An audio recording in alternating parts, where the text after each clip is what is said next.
The boy's combat suit suddenly turned white. He immediately sensed something was wrong. Upon opening his palm, he discovered a mutated leech clinging to the back of his hand. On Earth 1,000 years in the future, these creatures were extremely lethal. The neurotoxin they released could kill an elephant within 3 minutes. Within mere seconds, Kidai's face began to swell severely and his vision gradually faded. He desperately begged his father to save him, but Cypher could only urge him to stay calm while remotely guiding him through injecting the antidote serums in sequence. Worse still, before he could administer the second injection, both hands had already gone numb. Fortunately, under his father's guidance, he used the momentum from his body falling to successfully inject the second dose. Watching his son slip into unconsciousness, the father appeared calm on the surface, but his heart was racing with anxiety. As night fell, the temperature was plummeting at 5 degrees per minute, and the surrounding plants were entering self-preservation mode. Thankfully, with his father's persistent calls, Kidai finally regained consciousness. Seeing his son temporarily out of danger, Cypher examined his own condition, then picked up a knife and performed crude surgery on his leg. During this time, in his daze, Cypher saw visions of his daughter. Originally, Cypher had both a son and a daughter. Compared to Kidai, he had doted more on his daughter. Even when about to head into combat upon receiving his daughter's call, his face would fill with adoration. But during an Ursa invasion incident, his daughter had been killed by the creature while protecting her younger brother Kidai, leaving deep psychological scars on the young boy. Meanwhile, Kidai reached the designated location.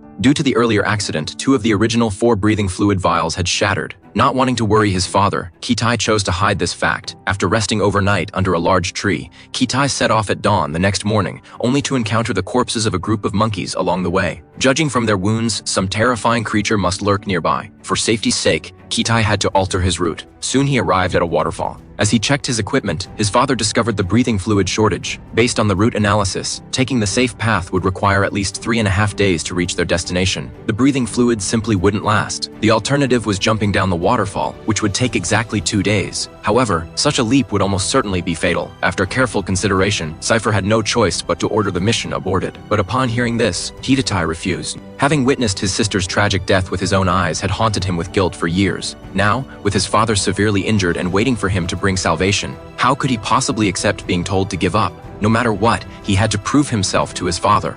And you think I'm a coward? You're wrong! I'm not a coward! You're the coward! I'm not a coward! With those words, he leaped without hesitation off the towering cliff. His glider deployed swiftly in mid-air, but in the next instant, his father detected an unknown creature rapidly approaching. It was a colossal eagle that blotted out the sky. Despite Kidai's best efforts to evade it, the giant bird snatched him away. Simultaneously, communication with his father was severed.